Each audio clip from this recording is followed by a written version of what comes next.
It was the summer of 1984, and the French Quarter was alive with music. Saxophones wailed from Bourbon Street, neon signs buzzed and flickered, and the smell of fried shrimp and cigarette smoke clung to the humid night air.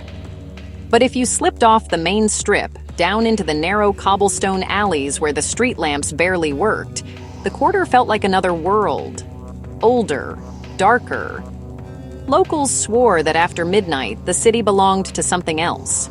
Something hungry. The stories went back centuries, but in the 80s they lingered like cigarette smoke around the clubs. There was talk of the casket girls, whose trunks had supposedly carried vampires across the sea. Tourists stumbled past the Ursuline convent, laughing, but locals whispered about the attic windows, sealed for centuries, nailed shut so that whatever had come inside would never get out. And then there were sightings of a man no one could explain. Pale, elegant, always in a tailored suit. They called him the Count, and bartenders swore he never ordered food. Only a glass of red, thick liquid he sipped slowly, smiling in a way that made your skin crawl. Some said he'd been here since the 1700s, never aging, just drifting through decades like smoke. In the clubs of the 1980s, under the neon glow, people claimed he was still there.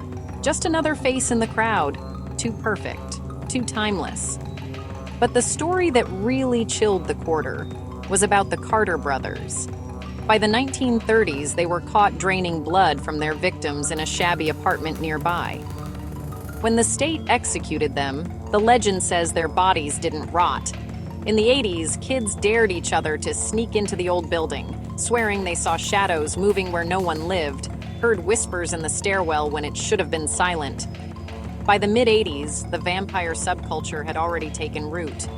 You'd see kids in black leather, heavy eyeliner, and lace, calling themselves night feeders. Some were just goths chasing a trend, but others claimed they were the real thing. In back rooms of bars off Decatur Street, they gathered, sipping from silver chalices, their laughter too sharp, their teeth a little too long when they smiled. And on certain nights, if you left a club at 3 a.m. and walked alone through the Quarter, you'd swear you were being followed. You'd hear soft footsteps behind you, but when you turned, there was nothing. Just the sound of the Mississippi lapping against the levee and the weight of eyes you couldn't see. Because in 1980s New Orleans, the vampires weren't just old legends. They were alive in the alleyways, blending in with the neon and the noise, hiding in plain sight. And if you were unlucky, you might just step into the wrong shadow and never come back out.